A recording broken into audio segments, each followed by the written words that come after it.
Assalamu alaikum and good evening to you all. Welcome to the Health Talk on Acute Medicine, organized by SCB Bangladesh Chapter and supported by Bangladesh Society of Medicine. Today, we have come to the sixth episode of our series. On this episode, we are going to talk about another very important topic. Today's topic is about acute pancreatitis. To talk about this important topic, we have one of the most dedicated and one of the most up-to-date professor of our time. He is none other than Professor Shohael Muhammad Arafat sir. He is the chairman, Department of Medicine, BSSMU. To chair the session, we have the governor-elect of SCB Bangladesh chapter himself, a true leader, a prodigy in medicine, Professor Khan Abul Kalam Azad sir. He is also the former president of Bangladesh Society of Medicine.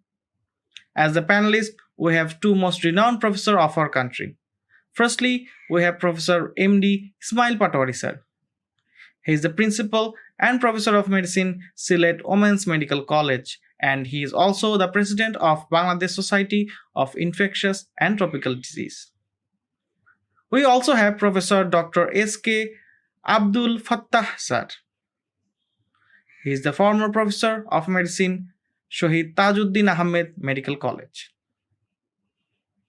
To moderate today's program, we have Dr. Faizur Rahman Fahim sir with us. He is the assistant professor of medicine, Dhaka Medical College. During the live session, you can ask topic-related questions on the comment section. We shall try to answer them in the question and answer session, which will start right after the presentation. So, without doing any further delay, let me hand off the session to Dr. Faizur Rahman Fahim sir. Dr. Faizur Rahman Fahim sir. Okay, thank you, Dr. Prince, for your nice introduction. Am I audible? I first express my apology to the viewers for this unwanted delay due to some technical difficulties. Honorable Chairperson, respected teachers and learned viewers, very good evening and welcome to this episode of Health Talk on Acute Medicine that is organized by SCB Bangladesh Chapter and sponsored by Bangladesh Society of Medicine. Today, we have a very important topics to discuss, that is acute pancreatitis. Acute pancreatitis is a medical emergency which account for 3% of all causes of abdominal pain, and it has a good mortality that is about 10%. To discuss on this important chapter, we have with us one of the most talented internists in Bangladesh, Professor Mahmud Arafat sir, chairman of Medicine Department, Bangladesh Medical University, and he is also the current Secretary General of Association of Physicians Bangladesh. It is our great pleasure to have one of our mentor, the maestro of internal medicine, the legendary professor, the living legend, Professor Khan Abul Kalam Azad sir, with us as a chairperson. And Professor Azad sir is elected governor of SCB Bangladesh chapter, former president of Bangladesh Society of Medicine. He is former principal of Dhaka Medical College and currently principal of Popular Medical College. We have a very good expert panel today. We have two eminent professors, a good teacher and great physician of Bangladesh. One is Professor Ismail Patwary sir. Ismail Patwary sir is currently principal and professor of medicine in Women's Medical College, and he is also the president of Infectious and Tropical Society of Infectious and Tropical Disease. And we also have with us Sheikh Abdul Fattah sir, who is a former professor of medicine, Shahid Tajuddin Medical College. Without any further delay, I humbly request, with the permission of the chair, I humbly request Professor Shohael Muhammad Arafat sir to deliver his speech. Sir, please. Thank you, Dr. Fahim, for your nice and kind words and nice introduction. With the permission of our Honorable President-elect, Professor Razvan Hassan sir, the SCP Bangladesh chapter, I'd like to start my session. At the very beginning, I'd like to acknowledge my gratitude to the ACP Bangla chapter for as they have selected me for this topic. Also, I want to express my apology, personal apology for some technical delays. We have to start a little bit late. Okay, let's move on our topic. This is acute pancreatitis. This is the one of the most important emergency intake in any acute hospital who comes with acute abdominal pain nowadays. Previously, peptic ulcer disease was a most rampant disease, but nowadays that has been a little bit less in our common practice. But it is a really a serious skill for us to handle this sort of acute pancreatitis. Though there is dilemma: is it medical or it is surgical?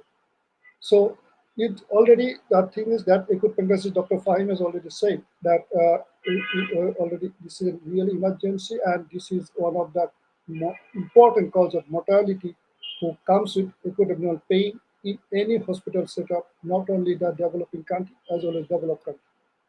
Just little bit anatomy, the pancreas has two organs. There is two organs in a single gland.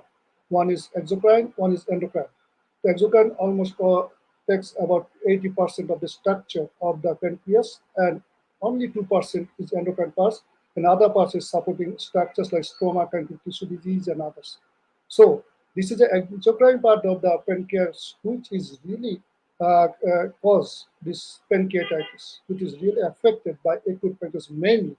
And endocrine part is later on subsequently as a complication of affecting the exocrine parts. So, and long ago, when we were first year, we have known that anatomy, that and it has got two type of cells, acina glands and islets. This islets is the things who had secretes different type of hormones which regulates the mainly blood sugar, and that composed of few cells as alpha, beta, delta, PP cells, and epsilon, and those secret granule. But that is not the point of interest today. Today, main interest is exocrine function of the pancreas, which is mainly affected or caused this attack of acute pancreatitis. So there are a lot of enzymes just digesting carbohydrates, fatty acids, fats, as well as the proteins. So trypsinogen, chymotrypsinogen, proelastase, procarboxypeptidase, lipase, phospholipase A2, and so on, amylase. And these are the enzymes which really instigates the acute pancreatitis. If you look back a little bit pathogenesis, you can divide this acute pancreatitis three phases. First, initial phase, second phase, and third phase. And initial phase, the trypsin, that is activated from trypsinogen by lysosomal hydrolases like cathepsin B. And this causes the interpancreatic other digestive enzyme activation and acina cell injury. And in second phase, there's activation and contraction and sequestration of leukocytes and macrophages in the pancreas, and resulting in NS interhepatic inflammation. Also, it causes trypsin activation. So trypsin is double activated once is by cell by some other factors. Also, the chemoattracted the neutrophils, which causes all activation of trypsins. And the third phase is effect of this activated proteolytic enzymes and cytokines released by the inflamed pancreas. They acts on distal organ, which causes the involvement of the causing the multi-organ failure, namely the cardiac, renal, and respiratory system. This is a little bit busy, so I'm sorry about that, but it is the basic pathophysiology which really happens with the acute pancreatitis. That is initially, I just showing my arrows, that is trypsinogen that is being activated by pancreatic cell damage that may be caused by gallstones, may be caused by local injury. Also, it can be activated some exotoxins, endotoxins, viral infection, ischemia, osteoarthritis, lysosomal calcium, and so on. And this causes activation of trypsin, what I have said before. And this trypsin activates the kallikrein, kinin, and coagulation factor, the plasmin, which instigates or which incites the development of edema, inflammation, that also affecting coagulation factor, thrombosis, hemorrhage. And trypsin causes the protease activation, proteolysis, lipase, and phospholipase cause the fat necrosis, coagulation necrosis. Also, the elastase does directly affect the vascular walls, the elastin fibers, causing the vascular damage and hemorrhage. And other cytokines that persist during manifestation, what I have said before, that causes ARDS, acute necrosis, and hypoglycemia and shock. So these are the very difficult, clumsy involvement of so many players in causing the effect of acute pancreatitis, affecting from local to systemic complications. So the pancreatitis, if we go like involvement or development of pathological changes, broadly that is divided into two groups: interstitial pancreatitis and necrotizing pancreatitis. The interstitial pancreatitis is simple inflammatory infiltration causing the pancreas swelling and leading to pancreatitis. Fortunately, this is the majority, and this has got good prognosis rather than the necrotizing pancreatitis. It is around 10 to 20% or 5 to 10% necrotizing pancreatitis, which is really devastating, which is mainly the cause of morbidity and mortality of acute pancreatitis. So I have already covered this area in the previous slides, so I'm not going there. What are the common causes?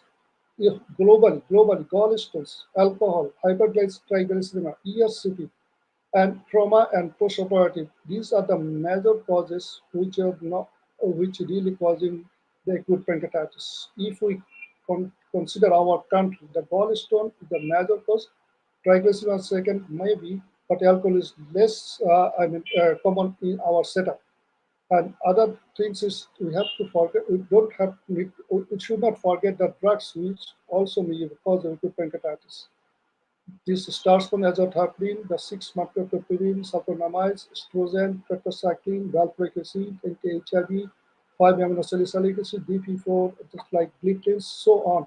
So nowadays, the gliptins possibly is one of the important cause of acute pancreatitis in our setup because that is very popular drug to treat the diabetic population. And so when we take the history, we should not miss the history of taking these important drugs, what is really causing this pancreatitis. There might be few other uncommon causes, mainly anatomical, some genetic causes, even renal failure and virus infections like mumps, CMV, or ecovirus parasites, and autoimmune. These are very, and vasculitis in our clinical practice who are really depicting tertiary care hospital. I think they get these sort of cases. Then thrombocytic purpura, hypercalcemia, diverticulum, as well as CF pancreas. So, these cases are fortunately very rare, but unfortunately, in my practice, I got 1 or 2 cases of pancreatic disease, autoimmune pancreatitis, and some causes of mumps as well. So, though it is not that common, but we have to keep in mind when we practice in our life, in our clinical life, that we have to think of also rare causes. In some cases, no cause can be found, but we have to look into this sort of factors. Unfortunately, few causes may cause recurrent acute pancreatitis. Recurrent acute pancreatitis, among them, understandably, the occult disease of biliary tract disease. Usually, it is a common, most commonly prevalent, factor which causes recurrent acute pancreatitis, especially microlithiasis or biliary sludge, which is usually forgotten or overlooked. So we have to keep in mind repeatedly, we have to look for whether there is a sort of microlithiasis or biliary sludge. Then some drugs, all I have said, if we keep on continuing those medications which cause pancreatitis, that may cause alcoholic who are really habituated or dependent on alcohol, they will have to face sometimes recurrent pancreatitis. So similarly, the hypertriglyceridemia, pancreatic cancer, here is pancreatitis, cystic fibrosis, autoimmune, idiopathic, and you know that a significant number of pancreatitis cases we don't get any cause. We don't get any cause, and that is not less around 20 to 25%. No cause can be found. This is the summary slide of few things regarding acute pancreatitis. Usually, clinically, this can be divided two phases: early phase or late phase. Early phase is that within 2 weeks, and these 2 weeks usually patient is or it might be necrotizing pancreatitis or might be acute pancreatitis. But when they get complicated by necrotic collection, but gas formation or infection, they go enter into late phase. Depending on the severity, that Atlanta modified classification, they have divided into 3 groups. Sorry, there's a new slide that color contrast is not good. So mild, then moderate to severe and severe. The mild cases usually have acute interstitial nephritis, and these cases, usually mild pain, might be asymptomatic, might be discomfort, but there is no local complication, no systemic complications, and usually patient recovers spontaneously within very short time, like 5 to 7 days. But in case of moderate severe, there is some sort of organ failure, like a different renal or pulmonary or cardiovascular. So this failure might affect, but for in this group, their duration is less than 48 hours. In some cases, there might be some systemic complications or local complications, but there will be no organ failure. In severe cases, there is organ failure which persists for more than 48 hours. And this severe cases usually belongs to necrotizing group. And because already I've said there is two groups, interstitial or edematous, where there's acute inflammation, and that causes the edema within the pancreas, and there is necrotizing pancreatitis. Regarding complications, there is two groups. One is less than 4 weeks, other more than 4 weeks. If the less than 4 weeks interstitial pancreatitis, that leads to acute pancreatic collection. If more than 4 weeks, that will lead to cirrhosis. The counterpart in necrotic pancreatitis is the acute necrotic collection, which happens within 4 weeks. But when this crosses 4 weeks, they goes into world of necrosis. So this is the two parts of long-term complications. One is the cirrhosis and the wall of necrosis, depending on what is the primary cause of pancreatitis, or interstitial or edematous, or it's necrotizing. So these are same things. Another thing is that depending on this, on this morphological changes of acute pancreatitis, the Atlanta has devised definitions regarding on these morphological features. So it's understandably the very first interstitial pancreatitis or edematous pancreatitis. Yes, simple. Like that, this acute inflammation of pancreatic parenchyma and peripancreatic tissue, but there is no recognizable tissue necrosis.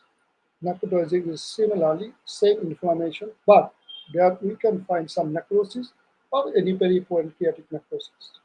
Another thing is pancreatic cirrhosis, which I've already said. This happens in the case of interstitial pancreatitis after 6 weeks, sometimes says after 4 weeks. So this pancreatitis cirrhosis happens. Difference is that there is collection of clear fluid, which is well encapsulated and well defined inflammatory and outside the pancreas, and there's normal or no necrosis and more than 4 weeks after the onset. Another thing is acute pancreatic fluid collection. This is usually less than 4 weeks, and in these cases, there is intestinal edematous pancreatitis, and there is peripancreatic fluid collection, and it is usually within 4 weeks. And difference from cirrhosis is there is no pancreas, there is no well-bounded or there is encapsulated area. So this is the basic difference between these two. And in case of acute necrotizing pancreatitis, there is acute necrotic collection, there is necrosis, fluid collection, pancreatic or peripancreatic, but theirs will not be encapsulated. But if, and it is less than 4 weeks, and wall of necrosis, this happens in case of necrotizing pancreatitis. But when this is more than 4 weeks, and that has got well-defined inflammatory wall. So these are the two extremes of the acute pancreatitis, depending on their types of inflammation and progression. So pancreatitis, from very third year, we understand this is a very common picture we have to face in our wards. Unfortunately, the gentleman is admitted in under our unit at this very moment, Bangladesh Shakrati Medical University. It is popularly known the Mohammedans position. So this is severe abdominal pain, sometimes mild abdominal pain, depending on the type of pancreatitis. So if it is the characteristic of the pain usually is mild, then nothing important. Usually postprandial may be some aggravation, but sometimes very severe, incapacitating and causing the persistent upper abdominal pain that causes radiation to the back and leading to the really a frustrating experience for any patient having severe pain of acute pancreatitis. So these sort of presentations you will expect. In some cases, we see there is abdominal distension, that some sort of ileus development or something like that. So some nausea, vomiting, even jaundice is not uncommon when the pancreatitis affects the head of the pancreas, that causing the obstruction of the biliary channels leading to this jaundice. And on clinical examination, we can find that patient might present with something shock if he comes a little bit late. The abdominal tenderness, that will be rigidity, distension as well, and sometimes skin nodule due to skin involvement by pancreatic enzymes. And on lung examination, we should not miss sometimes massive effusion might be done, especially on the left side, sometimes the capitation, even the features of ARDS. So all the general local, pancreatic area, there's mainly we have to look for general examination, examination of systemic as well general. In some cases, there is some ecchymosis in different parts of the body, which I said that I'm going to next slide so you can understand that. That is great Turner sign. That's ecchymosis, a bluish area, which is usually present on the flanks. This British surgeon, Mr. Great Turner, has discovered this sign, and he has named the sign is named after him. Then the Kalam sign, this is another sign, that's a periumbilical area. He's a gynecologist. But he first noticed this sign not in pancreatitis. He found it's an ectopic pregnancy. And in some cases, we also can find the Fox signs. Fox signs is a similar sort of bluish and reddish discoloration over the inguinal, around the inguinal ligament area. So that is due to this hemorrhage or extravasation of bloods. So this is the things how this happens. This acute hemorrhagic pancreatitis that lead to periperitoneal or rectoperitoneal hemorrhage, and then the mid-hemoglobin form from the digested blood and that tracks down the facial plane, so the ligaments, and leading to this sort of findings in case of severe pancreatitis. So during our clinical examination, we also have to keep an open eye to find out these signs to give a quick diagnosis. Unfortunately, sometimes it might happen the retinopathy as well. This is also we have found in some clinical cases the purchase retinopathy. This is usually it's normally found in head injury, but in other acute inflammatory conditions sometimes lead to this finding. This is a soft exodus hemorrhage around the discal margin with retina edema. So this is another clinical sign we can expect in case of acute pancreatitis if we look at the back of our eyes. So this is called purchase retinopathy. These are some clues also. This might help in our diagnosis about the causation of the pancreatitis. You see, there's some papular eruption in the lower limbs, mostly extensor surfaces. This is the, we call it that due to hypertriglyceridemia. This causes this sort of eruptive xanthoma. This is also important clue for our clinical diagnosis on make it on the bedside. So we have to also keep an eye whether we are missing these signs as well. In addition to that, we can find a tendon xanthoma, something like that for hyperlipidemia patients. Other problem is that in some rarely, this is not rarely, in few percentage of cases that patient might present with hematemesis. That is also possibly some of you might experience. This is mainly multifactorial due to, it's not directly due to NSAIDs or painkillers, but maybe due to peripancreatic necrosis, which leads to this, due to releases of the different enzymes, cytokines, and there's factors from the neighboring pancreas. There is DICs and gastric erosion. So this causes the melanoma. Is usually very, around 5% cases we can find this as a presenting feature in acute pancreatitis. This is due to other complications. So after making this clinical diagnosis suspicion, we have to also we should not forget our differentials. As all of you, I understand, you know that these are the big list of differentials. Problem is that many of the differentials may mimic pancreatitis, not only clinically, sometimes even by after even our investigation. like what we do in case of pancreatitis. Some biochemical findings might match with these differences, like mesenteric ischemia, rupture pattern, all causes the increases in the serum, pancreatic enzymes, raised in the serum pancreatic enzymes. So when we make a diagnosis, usually we consider 2 out of 3 criteria. That means 3 points. One is typical abdominal pain. Number 2, the serum pancreatic enzymes like lipase or amylase. And last, not the least, the confirmatory findings of abdominal imaging. But if you look at these 3 criteria, I think first 2 is very simple and economical way of making the diagnosis that is good enough to label a patient is a case of acute pancreatitis. Not all the cases will need abdominal imaging to support our diagnosis. Though, as I have said before, that some enzymes might be raised like perforated peptic ulcer, biliary colic, mesenteric ischemia, aneurysm, even decay, they may cause an increase in the level of these enzymes. But if it is more than 3 times of the normal upper limit, that usually virtually excludes other differential. So we should think that whether the pain is typical of pancreatitis. Number 2, whether the enzymes is good enough to cross the 3 times of its normal limit, upper normal limit. So these 2 things very simple. We have to keep in mind, but we have to do few other investigations.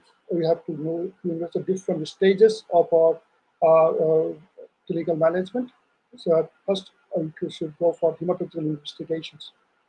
So this is the characteristics or specific lab markers to make the diagnosis of pancreatitis. So what sort of things of biochemical helps we can get? There is some serum amylase, serum lipase, trypsinogen activator peptide, urinary amylase, urinary and serum trypsinogen 2 levels. But this last 3, those are not available, commercial available, that's expensive. So we still, especially trypsinogen activation peptides as well as and serum trypsinogen levels. But that might be a help in coming future. Till today, the amylase, lipase, urinary amylase is doing a lot in making the confirmatory diagnosis.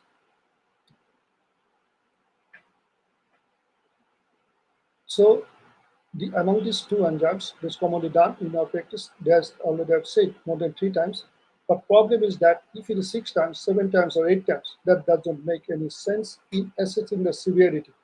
In other words, it should not be that level of these enzymes, lipase and amylase, should not be taken as a severity of the disease. So if it is more than 3 times, it's good enough to make the diagnosis, but it is not a proof to assess the severity. And if we compare to the enzymes, this is the scenario that we have seen that both starts almost early part of the pancreatitis, but the amylase comes down a little bit earlier. And so the later phase of the acute pancreatitis is not a good tool to establish diagnosis. This is the problem with the amylase. Another problem is that in some cases of pancreatitis, like caused by alcohol or hypertriglyceridemia, in both cases, the amylase might be normal, which might mislead our diagnosis if we forget to do the serum lipase. So amylase is not good tool in these 2 cases. And even in many conditions, this amylase may be raised. Some of those may be even involving the severe abdominal pain. Already among the differentials I've said a little bit. So in these cases, they have also got high serum amylase, starting from salivary glands, the gynecological causes, endocrine cause of diabetic ketoacidosis. So macroamylasemia, a lot of conditions may cause serum amylase. So nowadays, it is someone is saying there's no to amylase, yes to lipase. That means if we do one test, we have to go for lipase because amylase is sometimes spurious, sometimes misleading, sometimes overdiagnosis, sometimes underdiagnosis. So we prefer that lipase is the most recommended investigation to establish this one. And it is as it has a lot of benefits or a lot of criteria to select this as a single investigation because it's more sensitive, more specific analysis, even elevated and useful in any phase, from starting to late phase, and also not misleaded, increased by other causes of equivalent condition more than 3 times. So it is our choice of investigations in establishing a diagnosis. The urine is another our available investigation. It is better than serum amylase. It's a little bit more sensitive, but remains the same thing as like previous amylase might cause of lot of differential causes of raised amylase. So though it is better than amylase, but not better than the lipase as well. So because that we have to do a lot of hematology investigations, from CBC, LFTs, renal function test, coagulation profile, blood sugars. Blood sugar may be high because there is a lack of insulin, lot of glucagon, and stress hormone release, so leading to hyperglycemia. That might be imbalance or a personal. So I'm not going there. But problem is that I want to highlight these 3 important investigations because it's very cheap, it is available, and we can do at any time. Among them, CRP, hematocrit, and or urea. This is not to make a diagnosis. These investigations to assess the severity of the acute pancreatitis. So the higher the CRP, the more severe the pancreatitis. Similarly, the hematocrit, if it is less than 44 or more than 44%, failure to reduction at 24 hours. So this that is harbinger of a bad prognosis of severe pancreatitis. So this is a very important tool what we really using in dengue fever like that. So this is another important area where this plays a very important role in assessing the severity and managing the acute pancreatitis patient. Similarly, blood urea nitrogen. That is also important because blood urea nitrogen, if it is increased, that causes great prognosis, more severe, more complication. So with these 3 investigations, keep in mind, besides other investigations, what already have said, like common CBC, silo test, and other liver function tests. Sometimes blood gas analysis is important. Here we can experience, we can see different type of acid disorders, starting from metabolic acidosis with high NN-GAT, the hypokalemic, hypoplomic metabolic alkalosis, and respiratory acidosis. So a lot of all the causes of different types of pancreatitis, different acid disorder can be developed in case of acute pancreatitis. Few investigations you have to do. The fasting lipid profile. Among the fasting lipid profile, we should give a close attention to the hypertriglyceride levels.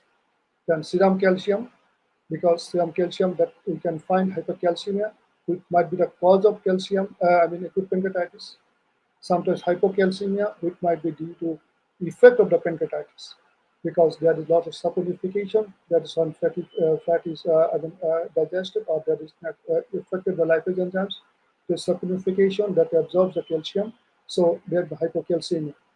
And not the least, if no causes can be found, we have to think also autoimmune markers.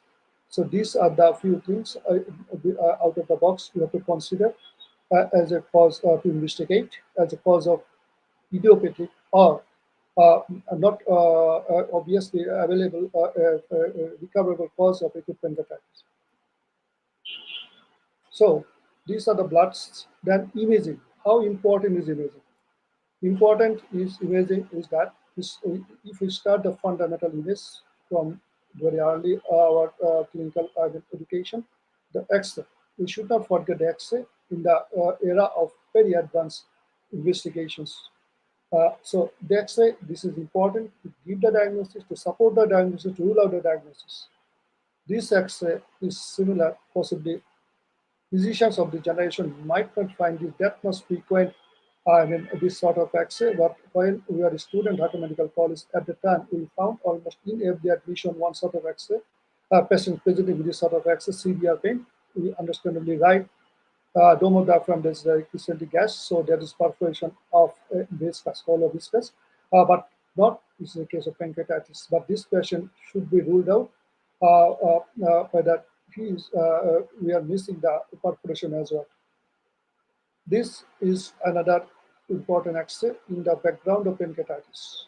This is called sentinel loop signs. So we can see this. That is extended of ileus. That some part of the intestine, small intestine, has been affected due to inflammatory process in the neighboring pancreas and leading to this sign. This is called sentinel loop sign. So this plain axis in and pancreatitis also sometimes some groups helps to support our diagnosis. That is very popularly seen. This is colonic cutoff sign. So after this transverse colon, there is not visible of the descending colon, because if there is pancreatic inflammation or necrosis, or that is due to involvement of the colonic walls, there is some sort of vasospasm, there is some reactionary paralytic ileus, like so. There is no gaseous distension of the distending part. So this is one of the another important X-ray signs we will read in our book, that colon cutoff sign. Another is sentinel sign. Similarly, this is also colon cutoff sign. You can see the right side of the colon, the left side is not visible there. Another important X-ray is the chest X-ray, because in case of, I would say, the examination finding that in chest X-ray, there's a different type of involvement in acute pancreatitis. Commonly is the left-sided pleural effusion. Left-sided pleural effusion, and beside that, there might be some atelectasis, there might be features of ARDS, and there is multi-organ involvement. The left-sided effusion is important in that regard because this is also an indicator of severity of acute pancreatitis. So this pancreas may cause the left-sided pleural effusion commonly in comparison right-sided or not bilateral, less likely to bilateral. But the main economical important investigation on the imaging is the transcutaneous or abdominal ultrasonography. Sometimes very good sonologists sometimes might give some clues, but this is mostly important to rule out whether there is the gallstone. We already said the most common cause of the pancreatitis is gallstones. So this is very important to rule out in the gallstones, to rule out any cholecystitis, to detect the common bile ducts dilatation, which might be cause of the polydoctolithiasis. So these are the few important information we can get by doing a simple ultrasonography, which is non-invasive, available nowadays everywhere, as well as it is cheaper in comparison to other investigations. But as a routine protocol, all acute pancreatitis should undergo the ultrasonography as soon as possible to find out these causes, which can be visible on ultrasonography. Even sometimes carcinoma, pancreatic mass can be visible by good sonologists with an expert in this field. Then the imaging, we should go for CT scan. If you say why CT? CT is a 90% sensitivity and specific in diagnosis of acute pancreatitis. And patients failing to improve, but we have to keep in mind, it is not a routine investigation. It should not be. The CT scan should not be done within first 2 days. That should not be done within first 2 days, because that will not give any sort of direction of our management plan. It is important for those who have got some sort of complications, whose condition is deteriorating after 2 to 3 days. Then we have to give advice, or we have to order a CT scan of abdomen with pancreatic protocols. So this CT scan is not a routine investigation for all pancreatitis patients. And it is, as the patient may develop complications with suspecting, patient might lead into necrotic pancreas, patient might develop pancreatic abscess, patient might give pancreatic collection, which may continue after 2 to 3 days. So this may be helpful in assessing those cases. And so I can show few slides these are the few slides. So we can see how this helps in CT scan. If we keep eye on these slides, these all are the later phases of pancreatitis. Not within 2 days these things will happen. So this is interstitial pancreatitis with peripancreatic collection. Here, if we look at this slide, there is the pancreas. So there is the pancreas that is little bit swollen. There is echogenic due to this inflammatory cell or hypervascularity due to inflammation. But there is no necrosis. There is some clear fluid around this pancreas. So there is no clear-cut cystic arrangement of the fluids. And the fluids is the fluid density or the CT density is like fluid. There is no heterogeneous appearance of this fluid collection. So this is the sequelae of an interstitial pancreatitis, which might lead to peripancreatic collection. So it means it is within 4 weeks. But if this happens in case of any collection which is collected there even after 4 weeks, so we can find this pancreatic cirrhosis. So understandably, it is a sequelae of interstitial pancreatitis. And in this case, if you look this fluid, this is huge and cystic appearance. There is almost no stomach is visible there. The pancreas is compressed, and there is also the well-defined capsule. So there is well-defined capsule. This leads to this confinement of the fluids, and this appearance gives the rise of pancreatic cirrhosis. So this way we can differentiate whether there's collection or cirrhosis. If we look for necrotic collection, if we go for necrotic collection, we can see there is pancreatic mass, there is some non-enunciation, there is some non-enunciated pancreas, there is some fluid. If you see the previous one, the density and this density is not same, and there is little bit hazy and between this area. So this is the fluid collection, but this is necrotic fluid collection. It is not clear fluid like pancreatic cirrhosis or peripancreatic collection, which we see in acute pancreatitis due to interstitial pancreatitis.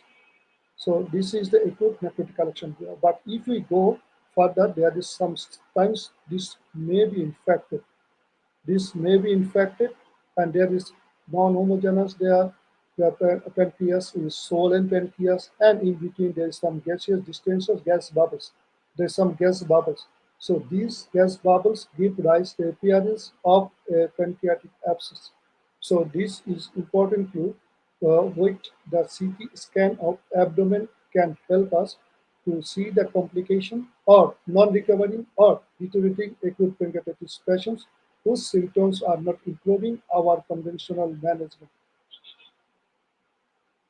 Sometimes long-term that may lead to pancreatic abscess, and if you see that there is pancreas and there is some collections there is some collection that lead to this pancreatic abscess.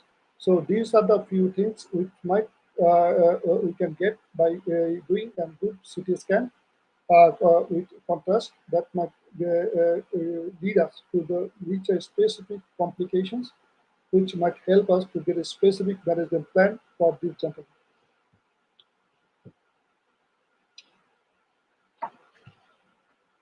So,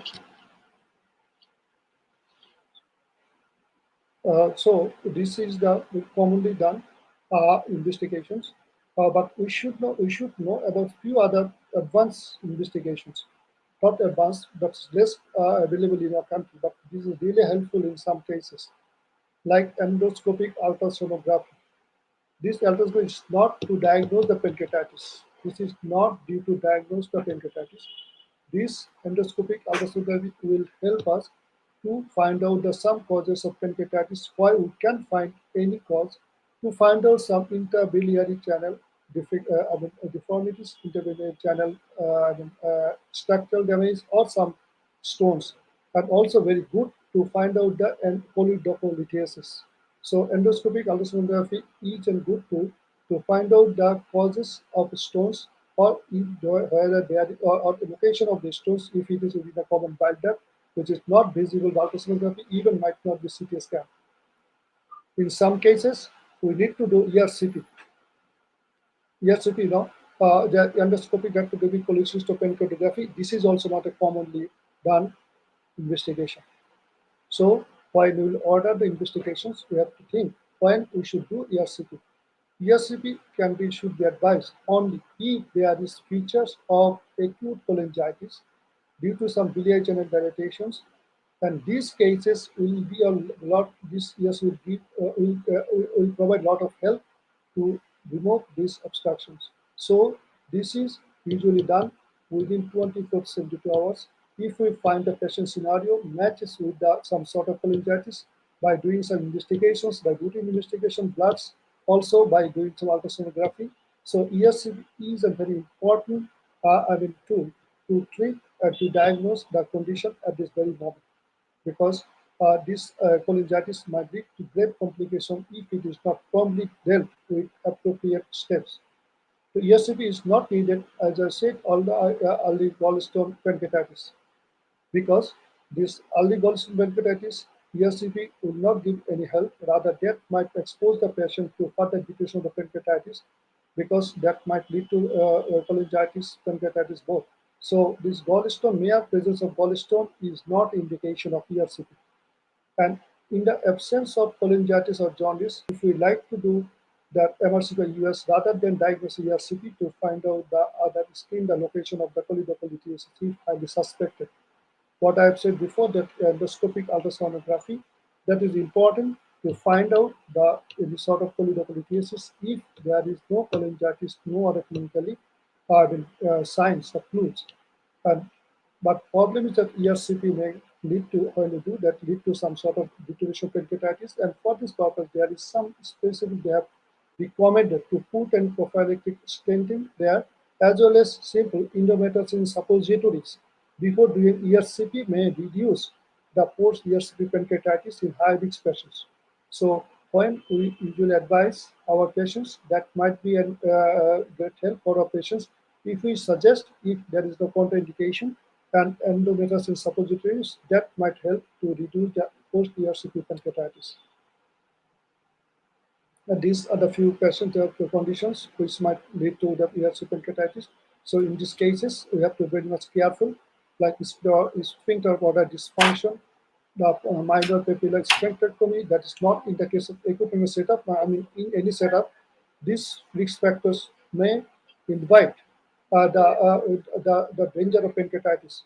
So the prior history of ERCP pancreatitis, which is a risk age more than less than 60 years, and more than 2 contrast injections in the pancreatic duct. At the end, our endoscopic trainee involvement. So that by doing ERCP by trainee is sometimes it might be risky if it is not properly supervised. I'm skipping that. So before that, I am saying that that's role of MRCP. MRCP and endoscopy also almost gives a similar type of help in managing or in making some diagnosis, find out the cause of the pancreatitis. That is especially important for the finding out the choledocholitis without exposing the patient doing any harm by doing ERCP. So MRCP is a tool to find out its cause of choledocholitis or interpancreatic duct litiasis. So as little as 3 millimeter diameter can be diagnosed by doing MRCP. Now, after finding the diagnosis, after finding the complications, and after finding the doing investigation to the causes of this pancreatitis, now the main point is management. The management starts in hospital, first assessing the severity of pancreatitis, which will guide us to take the patient's appropriate patient management approach. Where we should go, where patient should stay. So basically, that there are many criteria are there. The SARS capacity to then bicep score, and then what I've said before, the burn or the blood nitrogen, hemoconcentration, the organ failure, cardiovascular status like low blood pressure, very high heart rate, pulmonary PO2 more than less than 16 mercury, and the renal functional status is compromised if KIT is more than 2. So there's a lot of tools are there, but it's found that if there is SARS score is fine at the end of 24 hours, usually that is it is less than 2, then usually that patient recovers very early and the patient can be discharged very early. So thus initial within first 24 hours, we should score in different score the patients by different tools, different calculators. So that SARS, all of you know that all of us know that is basically 4 points: the core temperature, heart rate, respiratory rate, and the white cell count, and which might be raised more than 12,000 or less than 4,000. Both way, this is a danger for our patients, and as well as bicep score, that is bedside severity score, that is blood urine nitrogen, that is very simple, that impaired mental status, and SARS, age, and presence of pleural effusion. What I have said, that is a severity assessment tool as well as the pleural effusion, simple. So this is very simple things. We can make some quick assessment of the severity of the patients by these two simple scores. There's a lot of scores. Ransom score, I'm not going to details because already it's too late. Ransom score, there's some score is there. There is Marshall scoring system. There is some CT finding also. It's very guide us to assess the severity of the patients. So this is the thing. We can use different setups on those are available. And this general, I can if forget that score, it is a very simple score, that's 60, obesity, and more than 30, and comorbidities. These three is good enough to make someone a patient of severe acute pancreatitis. So these are the very simple things, but regarding our score or regarding academic setup, we need to go for that sort of scoring system using bicep scores. So when this patient has any patient of severe acute pancreatitis, leave aside the scoring, they should be managed in a monitored care, that is in a good hospital, but possibly it's not possible in our country. But in when setup is available, any case of severe acute pancreatitis, that means the pancreatic symptoms persist, severe symptoms persist for more than 48 hours or systemic complications, they should be cared in intensive care.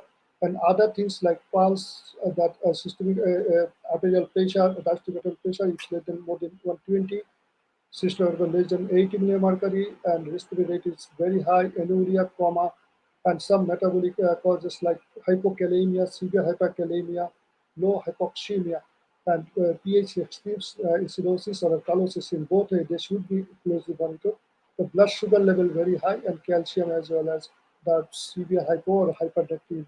So any sort of metabolic derangement which might threaten the patient's life, they should be admitted in ICU or in a step about HDU setup or monitored bed.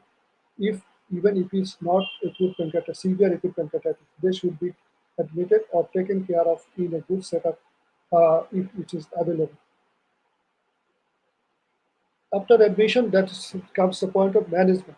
Regarding management, I must say that three important things, three important issues: the fluids, pain, nutrition, antibiotics, others, and monitoring. So regarding the fluid management, this is the, I think, the one of the cornerstone of the management of the acute pancreatitis, because these patients have got a lot of fluid deprivation due to the catabolic state. There is a third space loss, there is leakage of the pancreatic duct sometimes, patient nausea, vomiting, GI upset might lead to the fluid replacement, fluid deprived status.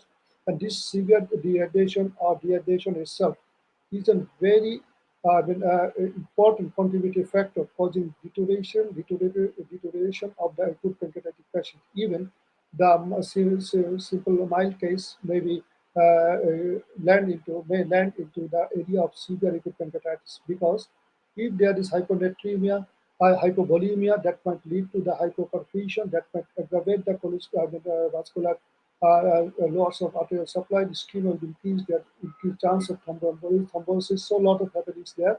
So fluid replacement is one of the important cornerstone of the treatment.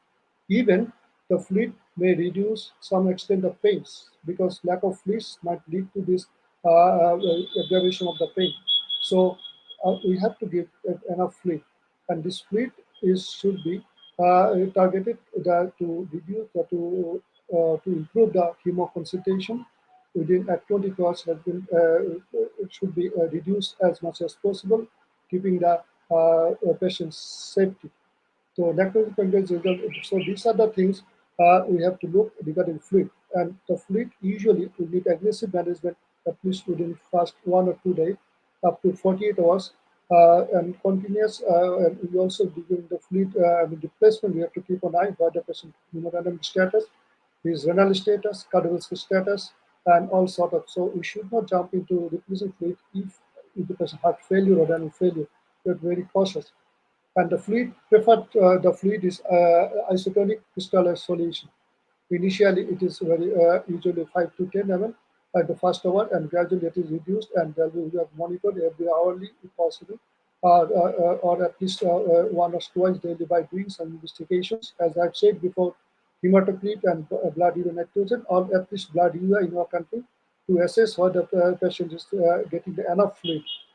So these are the crystalline solutions. But if the crystalline solution, which one is our choice? There is normal saline or reverse lactated solution. There is little bit controversy that the reverse lactated is a little bit superior to normal saline, because there's some studies that say that reverse lactate causes directly reduction of the inflammation of the pancreas that might reduce the level of even CRP. Though there is some other contradictory reports or publications that might be equal, might be no difference. But still, it is the preferred practice to establish Lingus lactated solution, depending on the at least few evidences are there.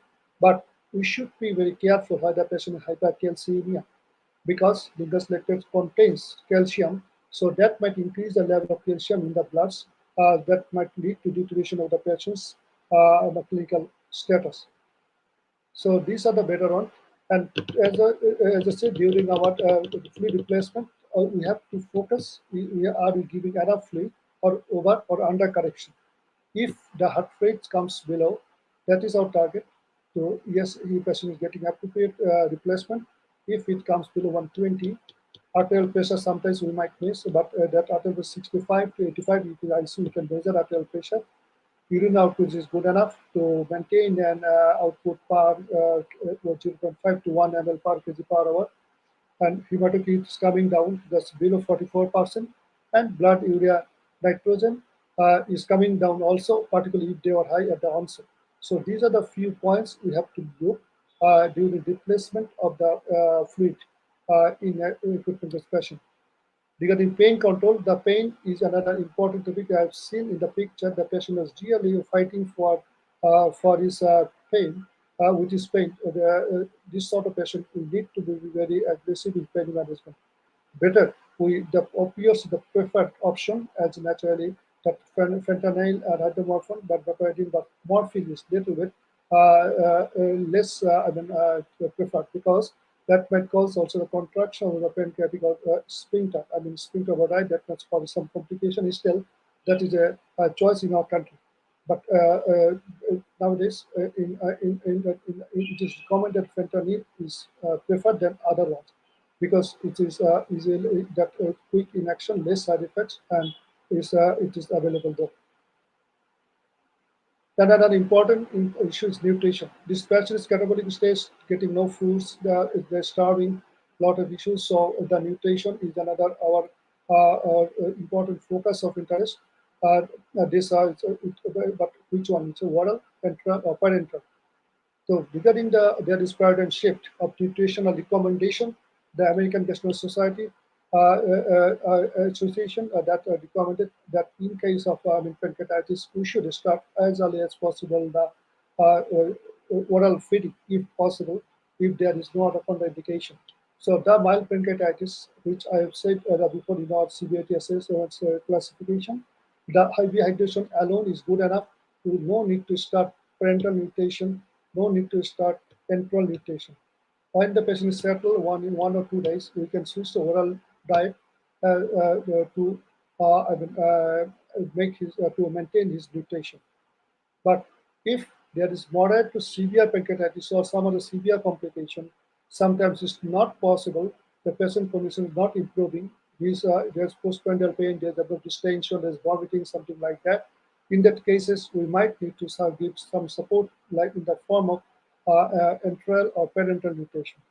But enteral nutrition is much preferred than parental nutrition if possible, because that causes the integrity of mucosal barrier. There is no leakage. If there is a parental nutrition, there is leakage of microorganisms through the mucosal barriers, leading to that even infection of the pancreatic mass, which is already inflamed. So parental nutrition is not a blanket recommendation for any acute pancreatitis patient. If possible, we have to give enteral feeding or oral feeding. So that is the things we have to keep in mind. So it depends, as I said already, that it depends on the severity. In the absence of ileus, nausea, vomiting, that can be as early as possible, the patient tolerate. And of course, we have to choice of the diet should be the low residue, low fat, soft diet, provided there is no evidence of ileus and no significant nausea or vomiting. And enteral feeding, there's moderate to severe acute cases, but here is two options, or nasogastric or nasovaginal. But the problem is that vasovaginal tube is technically demanding. It needs expertise to some extent, and but investigation, but some protocols that they have found that both route is almost no significant difference in the outcome of the morbidity wise. So in our setup, we can recommend a nasogastric tube insertion to maintain the patient's nutrition if patient is clinically stable, or there is no clinical contraindication of starting the nasogastric and nasovaginal feeding. So yeah, this is already I've said possibly evidence of parental nutrition that includes the secondary complications that we need to venous access. We need to skip the oral feeding, leading to mucosal barrier damage, as well as there is bloodstream infections. Chances will be increased if we move on to total parental nutrition. So these things I think that is covered. So if we start our enteral feeding, if we are not we cannot provide the sufficient amount of nutrition to enteral feeding, we have to think of parenteral feeding as an adjunct to enteral feeding.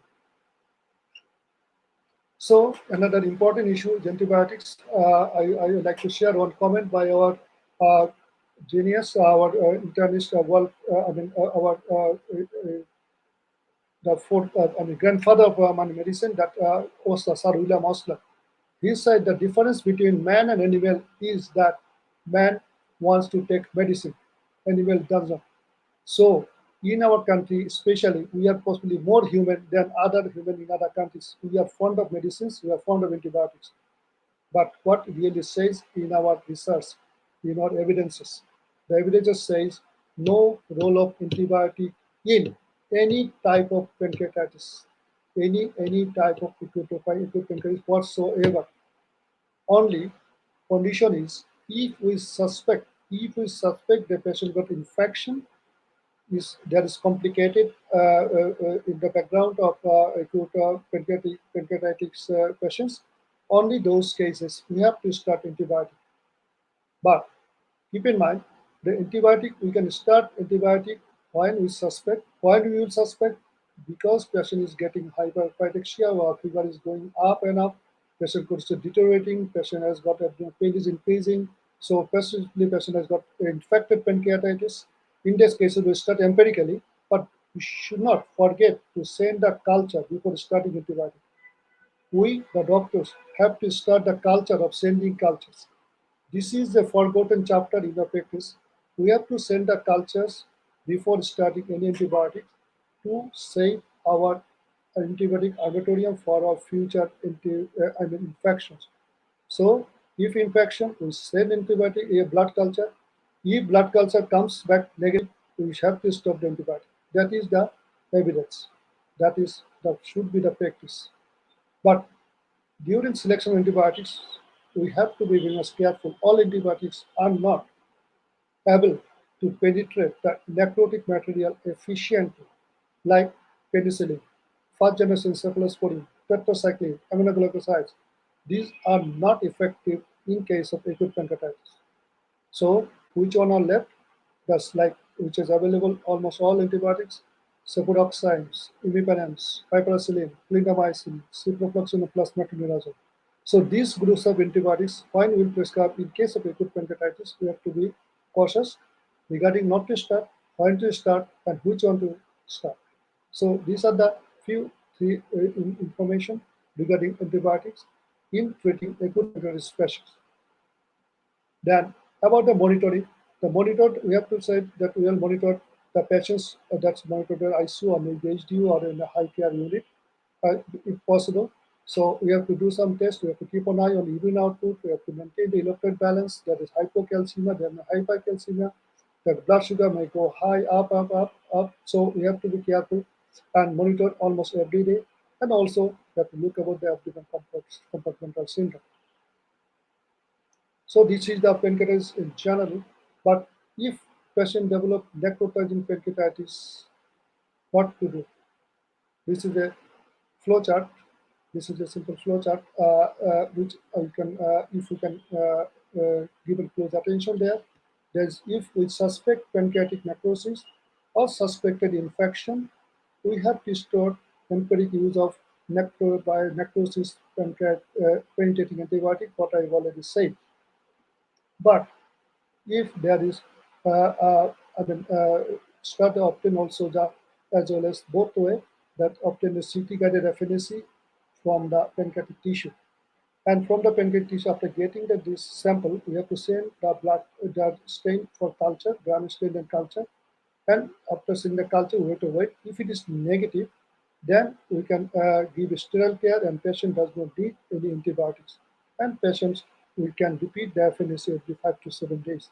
This is the usually trends. If it is gram culture negative, spirit material shows culture negative, there is no organism, so we have to repeat an aspiration that is good enough to manage this patient. But if there is infected necrosis, then we have to start the antibiotics, and in positive blood, we have to continue. But if patient is clinically unstable, then we have to take the help from our surgical friends, surgical colleagues. But if he is stable, so we have to continue antibiotics. In some cases, there is some minimal invasive surgical endoscopic debridement. That PPM semiotic does not need any sort of debridement. So these are the clues, or these are the steps or approach in treating necrotic pancreatitis. So some cases we need surgery in this sort of pancreatitis patients. So already I've said, but regarding important issues, cholecystectomy. I want to highlight the cholecystectomy. The cholecystectomy is that when we have to do, if there is gallstone in a patient of acute pancreatitis, we need to consult with the surgical friends that we need some surgery. If it is mild pancreatitis, it is recommended to do the cholecystectomy at the same admission. At the same admission, we have to remove the stone along gallbladder, because if we delay to removing this gallstone, there is chance of recurrent attack of pancreatitis even within 1 month. But if the patient is severe pancreatitis, necrotic pancreatitis, and it is gallstone, in that case, we have to delay the surgery at least 4 to 6 weeks after. So these are the basic difference of doing left call or cholecystectomy in case of presence of gallstone. That in case of mild cases, we have to do it earlier at the same admission within 2 or 3 days or 7 days. Or if it is a complicated scenario like necrotic pancreatitis, severe pancreatitis, then we have to delay the cholecystectomy at least 4 to 6 days later.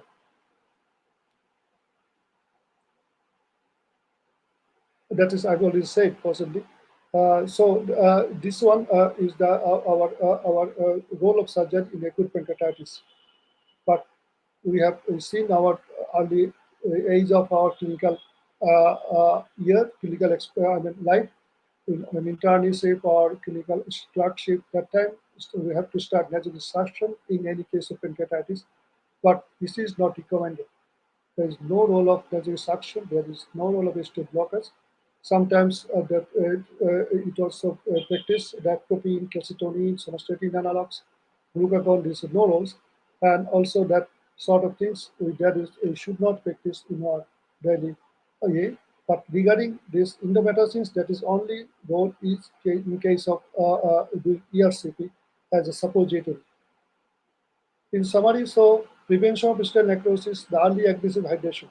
So once I've said before that if we do not give enough hydration, there is chance of leading to necrosis. Prevention of infected necrosis, the early enteral feeding, and treatment of infected necrosis, antibiotics, drainage, and necrosis.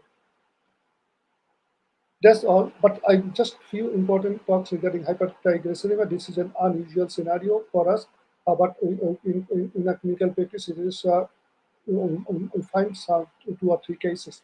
But regarding hypertriglyceridemia only, the triglyceride level more than 1,000 milligram usually that causes acute pancreatitis. Below 1,000, if it is below 1,000, then thing is that it is possible association but not the cause. But for making the causing the acute pancreatitis, it is expected that triglyceride level should be more than 1,000 milligram, and this triglyceride caused acute pancreatitis more severe than even other causes of pancreatitis. So this is an important, etiological issue regarding acute pancreatitis, and this pancreatitis is caused by breakdown of triglyceride. Triglyceride itself is not toxic. There is pancreatic lipase, when that is activated, they lead to development of breakdown of triglycerides in free fatty acid, and direct activation of this free fatty acids causes direct activation of toll-like receptor and 2 and toll-like receptor 4 by free fatty acid and direct lipotoxicity and acute pancreatitis and leading to systemic inflammation. So I've said already that more than 1,000 milligram of triglyceride are required for STG to be considered as an underlying etiology of acute pancreatitis. So 500, 600, 700 usually is not evidence proof. And I've shown you before that this sort of things you can find general examination, lacrimal laterally, megaly, eruptive xanthoma. So these are the few clinical issues or signs we expect in case of triglyceridemia. This is the usual picture. If you keep the bloods on the side, so you can see the lipemic blood at the upper parts of the after sedimentation of the blood cells and then serums in the lower part of the tubes. And I'm sorry, it is possibly it is not understandable in this small. But I want to say that two things. Two things regarding the management of hypertension-induced acute pancreatitis. The main, unlike other management issues, here we have got two important things to address in the management of triglyceride patients. Number one, there is plasmapheresis. Number two, interestingly, the use of insulin. The use of insulin is very much part and parcel of the management of acute pancreatitis caused by the high triglycerides, because the insulin causes the reduction of the free fatty acid levels, increase of gluconeogenesis. So that causes reduction of the triglyceride. The target of insulin therapy is to reduce the triglyceride level below 500. So that is the usual unusual management. Unlike other conventional pancreatitis, in case of if we find this sort of triglyceride-induced pancreatitis, we have to start insulin as soon as possible, like DK patient management almost. In some cases, if it is not improving or more unstable patient, we have to start the plasmapheresis. These two things is available in our country. So I think in our managing the acute pancreatitis patients caused by high triglyceride, we have to prepare ourselves to manage these two simple tools like insulin as well as plasmapheresis that is being done in different medical institutes in Bangladesh nowadays, that is in Dhaka city. And there are a few written I've said before, so I'm not going there. So overall, the mortality at the beginning, our Dr. Prince have said the mortality is almost 10 to 15%, very correct. So these are the mortality rates. That's very high, I will say, because there is more mortality, a significant number of mortality if we compare their clinical scenarios. So there are a lot of system complaints. I'm not going there. This is different issue. And with these few words, I like to conclude my talk. Thank you very much, and thank you very much for bearing with me. Thank you. Assalamu alaikum. Thank you so much, sir, for your amazing presentation. I can see the whole comment section flooded with many questions. Now it's time for the question and answer session. But we won't be able to answer all the questions. We'll select few as the time is short. So, without any delay, may I request Dr. Fahim sir to start the question and answer session. Dr. Fahim sir.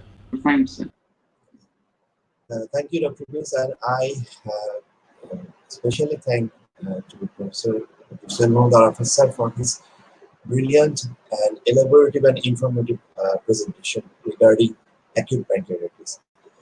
It is now the time for the question answer session. The box is full of questions. As time constraint, we cannot take all. I would like to take some important questions to the presenter. A question from Munadi Al Islam, who's from Dhaka Medical College. He asked, how will we approach to diagnose underlying carcinoma causing repeated acute pancreatitis? Okay, thank you, Dr. Munadi. The thing is that regarding the I've said that there's some causes of recurrent acute pancreatitis. One of the cause is carcinoma of pancreas. So carcinoma of pancreas, if it's a background history, there's some predisposing condition.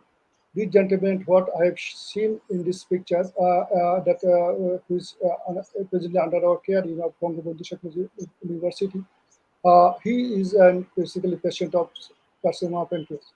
So basically, when we come this sort of in these patients, we do some screening test very beginning, whether there is some markers like acute pancreatic carcinoma CA19.9 that is expected to be very high. That patient background history is there might be some due to pancreatic carcinoma. He might have got some mutation, cachexia, what is present in our patient. And in addition, we should we should not miss doing by pancreatic carcinoma by doing an very meticulous imaging like MRCT and MRI. MRI, I've said that can detect the carcinoma on a very small size. So it's dynamic MRI that will help us to find out the carcinoma in supporting with the clinical backgrounds as well as in the markers blood test if we do for that on the background history of any risk factor of developing this pancreatic carcinoma. Our gentleman like our gentleman. He is he has a basically he was a history of taking alcohols, lot of alcohols. He's from some part of district, neighboring district where it is very prevalent. So this sort of approach clinical, then some blood suffering test, then imaging. Okay, like MRI. Ultrasound sometimes miss that. Thank you. Okay, thank you, sir, for your answer. Munadi has another question. That is, when we should start thromboprophylaxis in acute pancreatitis? Sir. First question is that thrombophylaxis. It is another neglected part in our day-to-day practice. Any critically ill patient who is admitted, we have to start thrombophylaxis if there is no contraindication. This is very common because we know the pancreatic diseases. It causes a lot of thrombotic might lead to thrombotic conditions. So if any pancreatic acute patients lead to prolonged bedridden, long to be stay long, then we have to start thromboprophylaxis in the prophylactic dose if there is no other significant contraindication. Thank you. Thank you, sir. I have Should I stop screen sharing? So, yes, sir. Should I stop screen sharing? Yes, you can, sir. Please. Okay, please. Sorry. Sir, another question from Hasib Sakib. He asked that is there any role of supplementary pancreatic enzyme on acute setting? To be honest, there is no evidence. There is no evidence that cause any beneficial role in case of acute pancreatitis.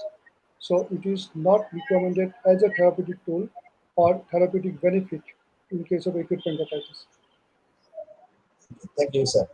A question from Arindam Manjumdar. He asked that what is the best management protocol of recurrent pancreatitis of idiopathic cause? Okay, Dr. Hasib, you have asked the question. Sir, Arindam Manjumdar. He asked, Dr. Thank you. Thank you. So the thing is that in case of idiopathic, acute pancreatitis, recurrent acute pancreatitis, always we have to think: are we missing something which is not visible in our common screening or imaging techniques? So we have to give every effort to find out whether there is any sort of conditions which lead to acute idiopathic pancreatitis. Sometimes interbiliary channels problems. There may be some small stone, that might be some small channel dilatations. So in these cases, that MRCPs, that endoscopic ultrasonography, and ERCPs, that is recommended to do to rule out, to find out any sort of that small carcinoma like this, everything. So even if it is not done, sometimes I've said the biliary sludge and microlithiasis, those are the factors which might lead to recurrent appendicitis, but missing the diagnostic survey. So if there is idiopathic, it is sometimes recommended for cholecystectomy to remove the gallbladder to which might help in uh, in coming out from the recurrent attacks of acute pancreatitis. So possibly that is the answer. Thank you. okay, thank you, sir. Another question from Rashida Hera. She is asking that what may be the underlying cause and pathogenesis of atypical pain in acute pancreatitis? And she's had another question: how will we manage hypercalcemia causing acute pancreatitis? Okay, Dr. Rashida. So the thing is that the hypercalcemia management is almost same. We have to find. If you can mute the background, please. Dr. Fahim, Sir, can you mute the background, please? sir, Okay, so regarding hypercalcemia, the basic principles of hypercalcemia is to see whether there is any cause of secondary cause of hypercalcemia, which might lead to this hypercalcemic status of the patient. So it may be some, vitamins, some calcium supplements, lot of issues. If there is hypercalcemia, is there any other cause of hyperparathyroidism, other causes we have to find out. And in the acute setup, the main principle of treatment management is the reduction, the fluid replacement. Already we are giving lots of fluids if there is no concentration. So good hydration will also reduce this hypercalcemia. We can give if there is other tools like neocalcic nasal spray, then calcitonin nasal spray. So we can give this correspondence if there is no contraindication. If it's really that high, we can start those. So in this sort of cases, like other hypertensive patients, we can take steps in treating this hypercalcemia in acute pancreatitis setup. Thank you. thank you, sir. I think I have a question from Shumul Ghosh. Why third space fluid loss occur in acute pancreatitis? Purpose, Dr. Shimal, that there is the acute pancreatitis, there is some inflammatory changes in the pancreas, there is some damage, the inflammation, there is pancreaticopleural fistula, there is damage on the pancreatic ducts leading to leakage of the fluids in the third space. So it is usually seen in case of necrotizing sort of acute pancreatitis. Where there is necrosis, there is some damage to the pancreas leading to the fistulous tract. That might lead to the third space loss. And these also inflammatory exodus. Those are the things which might lead to third space fluid loss. Thank you, sir. I think there are so many questions are there, but due to time constraint, last question for you, sir. That how will we investigate and manage SIRS in acute pancreatitis? That is, this is the last question I would like to ask. For the low This is resource from- setting, you mean that how to manage an acute pregnancy low resource setting, the opposite health complex? So Yes, it sir. depends. Okay, fine, thank you. That is I mean, appropriate question in this in our perspective. So if we go back to our management and diagnostic, steps, that first thing is that diagnosis is very simple. That's simple acute pancreatitis, typical abdominal pain. So that is important. Number two, simple serum lipase. Possibly this is available in all part of our country nowadays. Number two, after starting the diagnosis, I've said the two steps are three important. Number nutrition, number one pain management, number two fluid management, number three nutrition. So if it is possible to monitor the blood pressure, urine output, it is also possible. So if we can manage the fluid balance efficiently, that will do a big help to the patient. So give, IV fluid, what we will do, even in capacity also same thing we will do. We will give the painkiller, or pain relief, that is morphine. Morphine, I guess that is also available at least, or if not possible, or better, other NSAIDs can be practiced at least. Number three, regarding nutrition, we have said it is mild, no nutrition support required, just fluid is good enough for 2 or 3 days.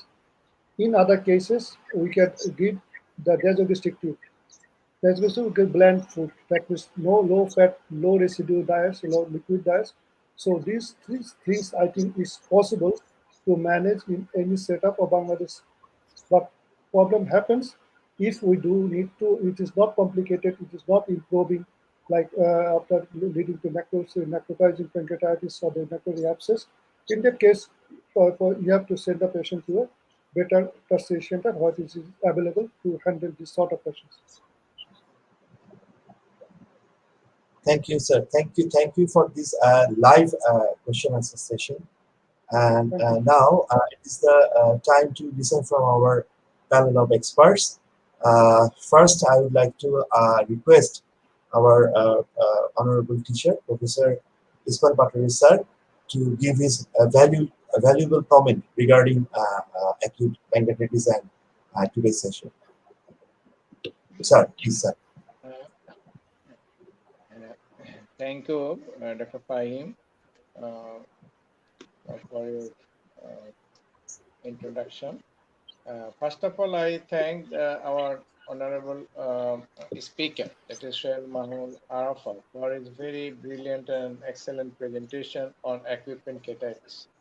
Actually, in case of any severe abdominal pain with features of shock, we must think of, must exclude acute pancreatitis. Where there is abdominal distension, nausea, vomiting, jaundice, and features of shock, and also if there is any presentation. And the most important thing is for the diagnosis. Uh, when we are thinking that it may be a case of acute pancreatitis, simple test. Already Dr. Arafat already mentioned. That is the enzymes. That is either lipase or amylase when it is more than 3 times, and investigations. If simple ultrasound, as well as if possible, that is a CT scan. We can CT scan of the abdomen. We can if we can perform, we can diagnose. And the management portion is very important. That is the fluid management is very important because this patient sometimes go into shock. So fluid management is very important, as well as pain management and nutritional support. That is, nasogastric feeding is also important. If possible, this nasogastric tube should be placed beyond sphincter of OD, because if um, uh, sometimes that when we are giving feeding by mouth, it may increases the pancreatic enzyme that may also aggravate the pancreatic pain. And also, we should think of the underlying cause, whether it is due to the any biliary cause. Simple microlithiasis sometimes causes recurrent pancreatitis. Besides, if whether there is any features of metabolic causes, that is hypercalcemia or hypertriglyceridemia or any viral infections or any other underlying cause, that should be addressed properly. And even autoimmune causes, sometimes you should exclude. And idiopathic causes, we should also think of if we do not get any underlying causes. So proper evaluation is very important. And recurrent pancreatitis should also be addressed properly, because these patients sometimes go into chronic pancreatitis where the features of exocrine deficiency, even endocrine deficiency, that is diabetes mellitus, also the features of malabsorption can be there if there is subsequently chronic pancreatitis leading to these features. So, if we can properly manage acute pancreatitis, this related complication we can avoid. So I thank Shohael Mohammed Arafat for his very brilliant presentation, as well as he gives the question, that is the answer to the questions very brilliantly. And I thank the ACP Bangladesh chapter and also the person Abdul Hassan for inviting me to this session as a panelist. Thank you very much for this. Thank you, sir, for your valuable, informative comments to us. It will enrich us. And now I would like to request Professor Sheikh Abdul Fattah, sir, for your valuable comments on today's topics. Assalamu alaikum. First of all, I'd like to thank Professor Shohael Mahmud Arafat for his brilliant and elaborate presentation.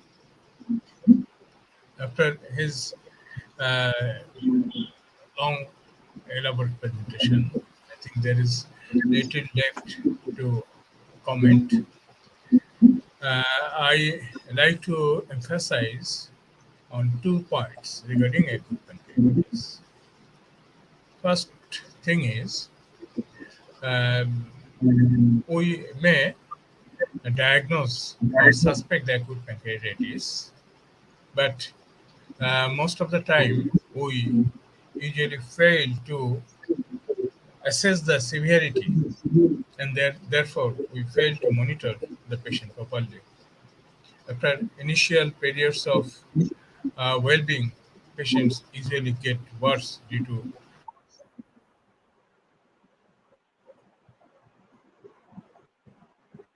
So muted again, sir.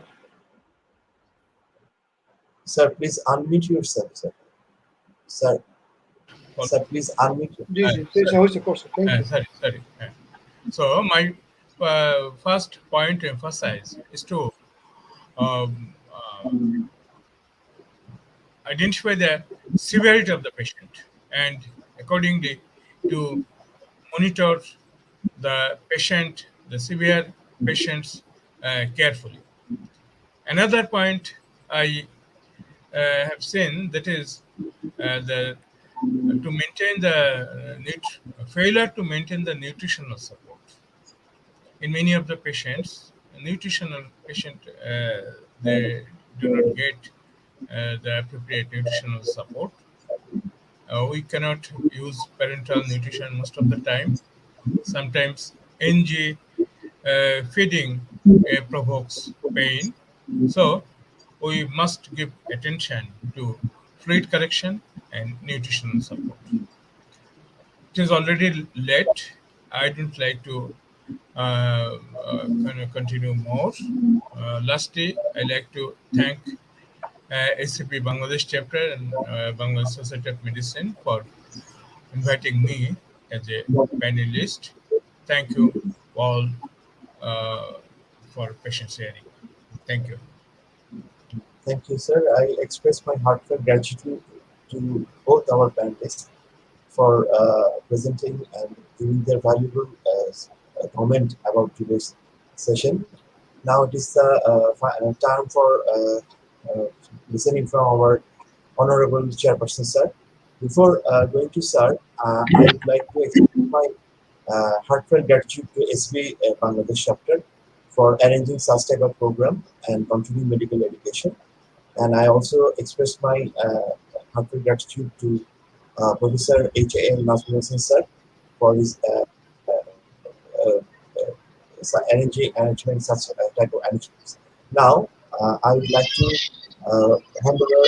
I would like to humbly request our honorable chairperson, Professor Abdul sir, to give his final comments and conclude the session. Sir, please, sir. Thank you very much, Dr. Fahim, Dr. Prince, and honorable to experts sitting, Professor Ismail Patwary and Professor Sheikh Abdul Fattah. And also, I like to give thanks to Professor Mahmud, and also thanks to Professor Abdul Hassan, our honorable governor, SCP Chapter Bangladesh, and also my gratitude, thanks to the audience, everybody in the show. Truly speaking, it is not very uncommon nowadays. Once upon a time, we could see that making a diagnosis of acute pancreatitis is a difficult task. So there are so many aspects, and you see the very importantly there is your pathogenesis, and it may vary from the condition to condition. And especially you may find that there are so many causes to produce acute pancreatitis, but still diagnosis may be elusive because in some of the cases may not be showing any type of your underlying etiological factors. Once upon a time, it was a very popular term to talk about idiopathic pancreatitis. But Professor Sohail Mahmud Arafat, he made a very good picture of the underlying etiological factors which may produce acute pancreatitis. And so beautifully it was discussed about the types, severity, and everything about acute pancreatitis, then the diagnostic procedures, and especially the management. It is very important to understand that you see that how he described about the amylase and lipase, and because they are at times when you have to go for amylase and lipase has got many other possible conditions to produce your increased level, but the thing is that lipase is more sensitive and how to make a good diagnosis, and newer types of your markers. The markers are important because he showed about the trypsinogen peptide, and also some other markers are now under investigation to make a diagnosis of your acute pancreatitis, like your phospholipase A2, interleukin 6, interleukin 8. They are being investigated, and so they are also in future we can make a good diagnosis also under the the different types of imaging procedures. These are very important, as discussed, like ultrasonography, and then endoscopic ultrasound, and the MRCP and CT scan, and so many things which was discussed. And truly speaking, all are fundamental to understand that exactly in which situation you can go for individual investigation. And truly speaking, at times it may be very difficult to make a difference between the interstitial pancreatitis and the necrotizing pancreatitis. But very good ultrasound can give you an idea about the things. and also a very good clinical examination. And from the very beginning, you have to think of the condition that acute pancreatitis can produce a multi-system disorder. So SIRS, and then you see the multiple organ involvement and so many other complications which can occur in the process of your this pathogenetic mechanism and in the course of the disease. So we have to be aware as a physician and when we see a patient of pancreatitis. So everything was narrated. I don't want to repeat those things, but I will say that it was a wonderful lecture, and I like to give thanks to Professor Shohael Mahmud Arafat for his beautiful and excellent presentation. I hope the students who attended the class, if they can make a note on different parts of acute pancreatitis, so it will be very helpful because the things, the diagnostic X-rays and others, it was so beautifully depicted, and so I like to give thanks because they will work in the auspice session. So thank you very much, Professor Mahmoud Arafat, for your excellent presentation. I hope in Thank you. the future you will be for the students with your more and more presentation. So I hope that will be our treasure. So with these few words, it is more than 11:30. I have taken more 5 minutes time.